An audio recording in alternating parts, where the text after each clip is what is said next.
करूँगा varicocele reversal के बारे में, ट्रीटमेंट के बारे में, और किस तरीके से अगर माइल्ड वेरिकोसील है उसको कैसे हील किया जा सकता है घर बैठे ही बिना ट्रीटमेंट के, बिना मेडिसिन खाए।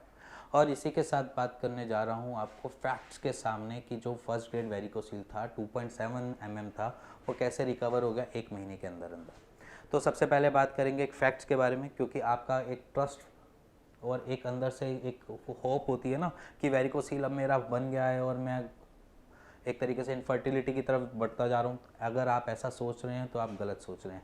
तो आपके सामने फैक्ट्स क्लियर कर दूँ कि एक 2.7 mm लेफ्ट साइड वेरिकोसील आपके सामने की रिपोर्ट जो आप देख रहे हैं, वो अगर आपके पास वेरिकोसील की रिपोर्ट है तो आप उसके साथ मैच भी कर सकते हैं। 2.7 mm डायमीटर था। 2.7 mm मैं ज़्यादा नहीं बोलता, क्योंकि 2.7 mm बहुत बड़ी डायमीटर नहीं होता कि मैं बोलूँ कि बहुत ज़्यादा बड़ा है। अगर हम इसको कंसीडर भी करते हैं तो ग्रेड 1 वेरिकोसील के अंदर ही कंसीडर करते हैं। ग्रेड 1 वेरिकोसील के अंदर उन्होंने क्या किया, 1 महीना उन्होंने रिवर्सल ट्रीटमेंट हमसे लिया। उसमें हम उनको 3 चीज़ें ही प्रोवाइड कराते हैं। सबसे पहले कि हम उनको कस्टमाइज डाइट चार्ट, उसके बाद हम उनको आयुर्वेदिक मेडिसिन जो हम हर्बल बेस्ड मेडिकेशन होती है वो, और थर्ड होती है एक्सरसाइज। इन तीनों के बारे में मैं आपको बताऊंगा इनकी फंक्शनिंग कैसे होती है। अब नॉर्मल सी बात है, फर्स्ट ग्रेड वेरिकोसील 1 महीने के अंदर हील हो जाना, it's not a possible task for कि हाँ सर्जरी में जाते हो तो वो भी आपको आफ्टर सर्जरी भी कहता है कि 2 या 3 महीने बाद आप आना, उसके बाद एक बारी टेस्ट करवाएंगे, ठीक है। बट हम क्या कहते हैं कि आपने आज से ट्रीटमेंट स्टार्ट किया, आप नेक्स्ट मंथ के 30 या 45 डेज़ के बाद अपना नेक्स्ट स्कैन करवा लो, उसमें आपको रिजल्ट अपने आप ही क्लियर आउट हो जाएंगे, आपको पता चल जाएगा। तो ये सिंपल रही ग्रेड 1 वेरिकोसील से हील होते हुए बिल्कुल फिट एंड फाइन वेरिकोसील की रिपोर्ट जो आपके स्क्रीन पे दिख रही है। अब बात करेंगे कि हम बेसिकली करते क्या हैं या हमारा जो वे ऑफ ट्रीटमेंट है वो क्या है। मैंने पहले स्टार्टिंग में भी यही चीज़ बोली है कि 3 एलिमेंट्स लगते हैं किसी को भी रिवर्सल करने के लिए। सबसे पहले चीज़ कि आयुर्वेद कहता है कि आपकी योगा या आसन या कुछ इस तरीके से जो आप हमेशा डे टू डे की रूटीन में करते रहो, जिससे आपको हेल्प मिले किसी भी जगह को हील करने के लिए। सेकंड क्या होता है, सेकंड होता है ट्रीटमेंट या मेडिसिन को हम इनटेक करते हैं फॉर जल्दी हील के लिए, क्या इंस्टेंट हील के लिए, कि हमने उसको मेडिसिन को खाया, उसके आसपास की जितनी भी प्रॉब्लम साथ में आ रही है, जो सिम्टम्स क्रिएट कर रहे हैं, उसको हील करने के लिए। थर्ड हमने क्या लिया, हमने डाइट ली, डाइट रिफॉर्म करी। डाइट रिफॉर्म करने से हमें क्या हेल्प मिला कि जो गलतियां हम अभी तक करते आ रहे हैं अपने वेरिकोसील जब तक बना नहीं उससे पहले गलतियां, जैसे कि आपको कॉन्स्टिपेशन हो रही थी तो आपको कॉन्स्टिपेशन लंबे टाइम तक नहीं रखनी चाहिए थी, उसको हील करने के लिए भी तो डाइट चाहिए ना। अगर मैं आज बोल दूं कि आपने वेरिकोसील तो हील हो गया, फिर अगर आप फिर दोबारा उसी जगह उसी प्रॉब्लम में फिर स्टक हो गए, मान के चलो फिर आपको कॉन्स्टिपेशन हुई, फिर आपको दिक्कत हुई, फिर वही ट्रबल्स आनी चालू हो गई, तो फिर उसके बाद फिर वेरिकोसील बन जाएगा, क्योंकि हमारी वेन्स जो हैं वो थोड़ी वीक है। अब एक बारी वेरिकोसील शो कर चुका है तो दोबारा भी कर सकता है, बट वहाँ पर हमको क्या चाहिए, मैनेजमेंट चाहिए। अब मैनेजमेंट कैसे चाहिए कि आप अपने डाइट को रिफॉर्म कर लो। अब मान के चलिए आप एक बार हील भी हो जाते हैं, उसके बाद अपनी डाइट और अपनी एक्सरसाइज को डेली रूटीन में रखिए। अगर डेली रूटीन में नहीं रखते तो वो आपको दिक्कत दे सकता है। इसीलिए अपनी डाइट को थोड़ा सा फाइबर्स को ऐड करने के लिए बोलते हैं हम, बट आपकी जो डाइट होती है उसको हम कस्टमाइज़ करते हैं, क्योंकि बॉडी टू बॉडी वेरी करता है। मेरे को कॉन्स्टिपेशन मान लीजिए बहुत ज़्यादा है, हार्ड स्टूल आता है, किसी को कॉन्स्टिपेशन सॉफ्ट स्टूल के साथ आता है, किसी को कॉन्स्टिपेशन ऐसा होता है कि गए हैं फ्रेश होने, थोड़ा सा स्टूल निकला है, उसके बाद फिर दोबारा उनको खाना खाने के बाद जाना पड़ रहा है।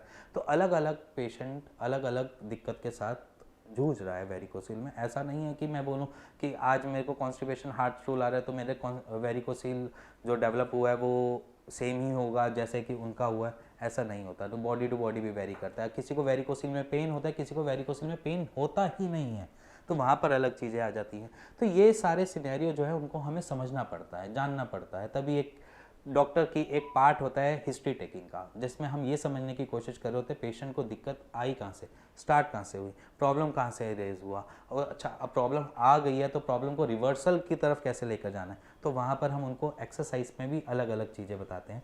मान लीजिए अगर मेरे को नॉर्मल पेन हो रहा है तो मैं आपको पेन में वेरिकोसील में, मैं एज ए पेशेंट आपके सामने हूँ, मेरे को वेरिकोसील में पेन हो रहा है, अगर मैं इसमें वज्रासन करूँगा तो मेरा दर्द बढ़ेगा, और अगर मैं अपने जो शोल्डर स्टैंड करूँगा उससे मेरा पेन रिलैक्स्ड होगा। अब मान लीजिए अगर उसमें इजी एक्सरसाइज ढूंढूँ, अब मेरा वेट हो गया मान के चलिए 90 केजीज, और 90 केजीज में मेरे से शोल्डर स्टैंड तो लगेगा नहीं। अब उसको ईज करने के लिए एक्सरसाइज में हमने क्या किया, बॉडी को लेग वाले पोर्शंस को अपने वॉल के साथ 60 डिग्री या 90 डिग्री या 45 डिग्री पे होल्ड करके रख लिया। अब उससे क्या हुआ, हम लंबे टाइम तक उसी पोजीशन में रहेंगे, जिसकी वजह से हमारे पेल्विक पोर्शन में ब्लड का फ्लो थोड़ा बढ़ेगा, जिसकी वजह से आपकी जो नली, जो ब्लॉकेज जो क्रिएट हो रही थी वेरिकोसील के अंदर, जो आपको लग रहा है कि ये ब्लॉकेज क्रिएट हो रहा है, अंदर रिफ्लक्स जो डेवलप हो रहे हैं, वो रिफ्लक्स खोलने में हेल्प करेगा। ये एक ज़रिया हो गया एक्सरसाइज से अपने ब्लड के फ्लो को सही करने का, ब्लड के फ्लो को ले जाने का, ब्लड के फ्लो को बेटर करने का। अब आती है मेडिसिन की बात।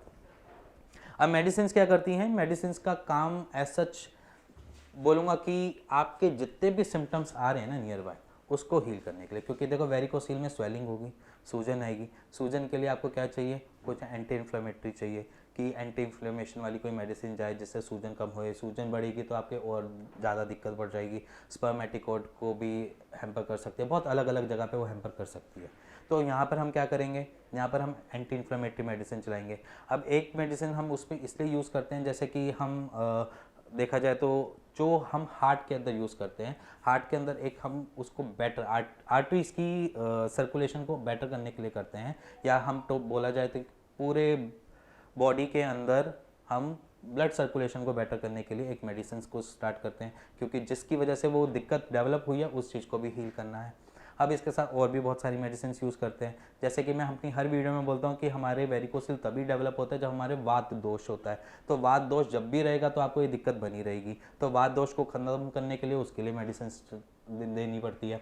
ट्रीटमेंट का वे है, ये ट्रीटमेंट का एक पैटर्न है कि अगर हमने वो चीज़ों को कंट्रोल कर लिया जो आपको दिक्कत दे रही हैं, और उसके साथ हमने आपको हील होने के लिए कहा, आपकी बॉडी खुद भी सेल्फ हील कर सकती है आपकी वेरिकोसील को, तो हम उसको सपोर्ट करना स्टार्ट कर दिया। ये ट्रीटमेंट का वे है। अब इसके बाद डाइट अगर देखो सिंपली बोलूँगा, वेरिकोसील के पेशेंट्स को मोस्टली जितने भी पेशेंट्स होते हैं वो हैवी एक्सरसाइज करने के साथ साथ कॉन्स्टिपेशन के पेशेंट जरूर मिलते हैं। अब कॉन्स्टिपेशन को हील करने के लिए क्या हो सकता है, अगर मैं आप बोलूँ कि आप मैदा भी खा सकते हो, आप पिज़्ज़ा भी खा सकते हो, आप छोले भटूरे भी खा सकते हो, तो वो हील थोड़ी ना होगा, आपको तो कॉन्स्टिपेशन और बढ़ेगी, और जब कॉन्स्टिपेशन और बढ़ेगी, कब्ज की दिक्कत बढ़ेगी, तो आपको प्रेशर जनरेट करना पड़ेगा अपनी नीचे की तरफ, और प्रेशर जनरेट की वजह से आपका वेरिकोसील की वेन की जो वॉल है वो और ज़्यादा फूलेगी, जिसकी वजह से आपका डायमीटर है वो और बढ़ जाएगा। तो यहाँ पर हमने कॉन्स्टिपेशन के लिए थोड़ी बहुत अपनी डाइट को रिफॉर्म करना है।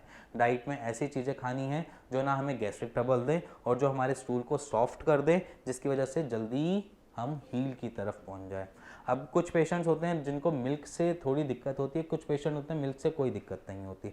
मान लीजिए किसी को मिल्क टॉलरेंस होती है, किसी को इनटॉलरेंस होती है, तो यहाँ पर ये कंडीशन को भी जज किया जाता है कि अगर मिल्क पिलाया जाएगा तो इनटॉलरेंस आएगी, इनटॉलरेंस आएंगी तो क्या पता वो जल्दी फ्रेश हो जाए, तो वहाँ पर जिनको कॉन्स्टिपेशन होती है तो उनको मिल्क दे दिया जाता है कि वो फ्रेश हो जाए, जिसकी वजह से उनको ना प्रेशर जनरेट करना पड़े और उनका जो स्टमक है वो जल्दी क्लीन अप हो जाए। तो यहाँ पर आपको एक ज़रूर चीज़ मिल जाएगी, अगर आपको मिल्क से इनटॉलरेंस है तो आप वहाँ पर मिल्क पी सकते हो, ठीक है। तो जिसकी वजह से क्या होगा कि आप फ्रेश आराम से अपनी कॉन्स्टिपेशन को हील कर सकते हो। ये एक तरीका होता है जिस तरीके से हम नॉर्मल पेशेंट्स को देते हैं। अब हमारे आयुर्वेद में एक चीज़ बोली जाती है विरेचन। विरेचन माने कि आपको क्लियर आउट करना, आई मीन टू से आपको शुद्ध करना, आपके जितने भी टॉक्सिन्स हैं उनको निकालना। तो विरेचन का भी एक पैटर्न होता है कि उसमें आपको क्या पता, कुछ जो विरेचन करते हैं उसमें बहुत सारी अलग अलग चीज़ें दी जाती हैं कि आपको जमाल गोटा भी देते हैं और आपको अलग अलग चीज़ें दी जाती हैं जिसकी वजह से आप फ्रेश जल्दी हो जाओ, या सना के कैप्सूल्स दे दिए जाते हैं। तो वहाँ पर हम क्या करते हैं, अगर आपको इंटॉलरेंस मिल्क से है तो मिल्क ले लिया, विरेचन तो वो भी कर देगा, तो वहाँ पर हमने मिल्क से के हेल्प से आपके कॉन्स्टिपेशन को थोड़ा सा हील करने की कोशिश की। ये अपने सामने रखी थी। जो एक पेशेंट है वेरिकोसील का, उसको ये ज़रूर तीनों चीज़ें करनी चाहिए जिससे वो अपने वेरिकोसील को हील कर सके। अब कुछ पेशेंट्स आते हैं हमारे पास माइल्ड वेरिकोसील के, जिनके पास ना कोई डायमीटर होता है ना कुछ ऐसी चीज़ें इमेज दिख रही होती है जिससे हम वो कह सकें कि वेरिकोसील है। जिनके माइल्ड वेरिकोसील आता है, ठीक है, वो क्या कीजिए, वो उनके पास ऑप्शन क्या है, उनके पास ऑप्शन है कि थोड़ा टाइम वो अपनी एक्सरसाइज पे कॉन्सेंट्रेट कर ले। अगर उसके बाद भी स्कैन में उनको वेरिकोसील डेवलप होता है या दिखाई देता है तो उसके लिए मैं और मेरी टीम दोनों बैठी है आपके लिए।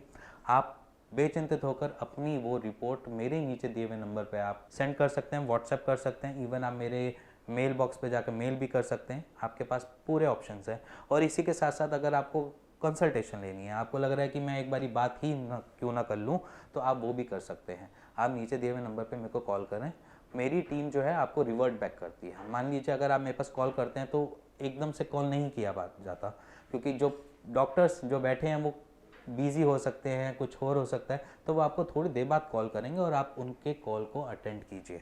उससे क्या होगा कि वो आपकी शायद प्रॉब्लम को ज़्यादा समझ पाए, आपको एक राइट ट्रीटमेंट दे पाए, और क्या पता आप उससे आराम से अपने ही वेरिकोसील को वेरिकोसील रिवर्सल की तरफ ले जा सके। ये एक तरीका है, वेरिकोसील रिवर्सल की तरफ हम ले जा सके। इसी के साथ साथ मैं आपको नेक्स्ट वीडियो में बताऊंगा 4th ग्रेड से सीधा 1st ग्रेड में 15 दिन में पेशेंट, क्योंकि ये रिपोर्ट अभी थोड़ी देर पहले ही क्लिक करी है, तो मैं आपको वो नेक्स्ट वीडियो में आपको जरूर बताऊंगा कि 15 दिन में ही सीधा 4th ग्रेड से 1st ग्रेड में वेरिकोसील पेशेंट पहुंचा है, बिना किसी ट्रबल के, बिना किसी प्रॉब्लम के। इसी के साथ साथ अगर आपको ये वीडियो समझ आई हो, ट्रीटमेंट के बारे में कुछ पता चला हो कि ट्रीटमेंट होना कैसे चाहिए या किस तरीके से होना चाहिए, तो आप मेरे को नीचे दिए गए कमेंट बॉक्स में कमेंट कर सकते हैं, मेरे चैनल को सब्सक्राइब कर सकते हैं, लाइक दबा सकते हैं, और इस वीडियो को अपने फ्रेंड जोन में शेयर भी कर सकते हैं। मिलेंगे अगली वीडियो में, तब तक के लिए धन्यवाद।